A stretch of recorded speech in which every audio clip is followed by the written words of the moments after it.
আহি আছে ইছলামৰ ঈদ উজ জুহাৰ সাৱধান হোক মুছলমান ধৰ্মাৱলম্বী লোক যধে মধে কৰিব নোৱাৰিব কুৰবানী অৰ্থাৎ বাটে পথে মুকলি ঠাইত কৰিব নোৱাৰিব পশু হত্যা কুৰবানীৰ বাবে জাৰি কৰা হৈছে বিশেষ বিধি ৰাজপথত পঢ়িব নোৱাৰিব নামাজ ঈদ উজ জুহাৰ পূৰ্বে চৰকাৰৰ কাহা নিৰ্দেশ চৰকাৰে দিছে কাহা নিৰ্দেশ ঈদ উজ জুহাৰ পূৰ্বে চৰকাৰে দিছে কাহা নিৰ্দেশ নামাজৰ বাবে ৰাজপথত বহিব নোৱাৰিব কোনো লোকে লগতে যধে মধে কৰিব নোৱাৰিব পশুৰ কুৰবানী এনে কঠোৰ নিৰ্দেশনা জাৰি কৰিছে চৰকাৰে উত্তৰ প্ৰদেশৰ যোগী আদিত্যনাথৰ চৰকাৰে জাৰি কৰিছে এই কঠোৰ নিৰ্দেশ ঈদ উজ জুহাৰ প্ৰাক্ষণত যোগী আদিত্যনাথৰ এই বিশেষ নিৰ্দেশনা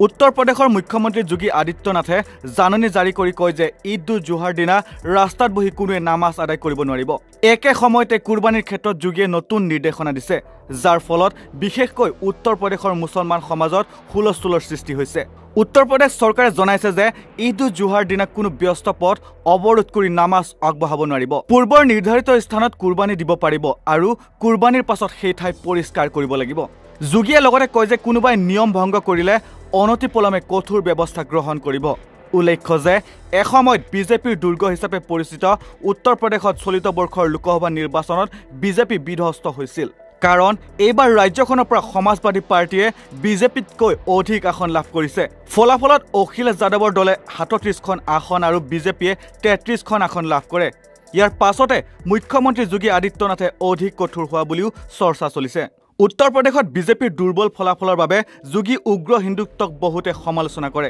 বহুতৰ মতে ৰাজ্যখনত বেয়া ফলাফলৰ পাছত যোগী কঠোৰ স্থিতিৰ পৰা কিছু পিছুৱাই যাব কিন্তু উত্তৰ প্ৰদেশ চৰকাৰৰ ঈদ উজ জুহাৰ সন্দৰ্ভত কঠোৰ নিৰ্দেশনা চৰ্চালৈ অহাৰ লগে লগে পৰ্যবেক্ষকসকলে কয় যে পুৰণা যোগী হৈ আছে Yogi Adityanath news desk report north east নাও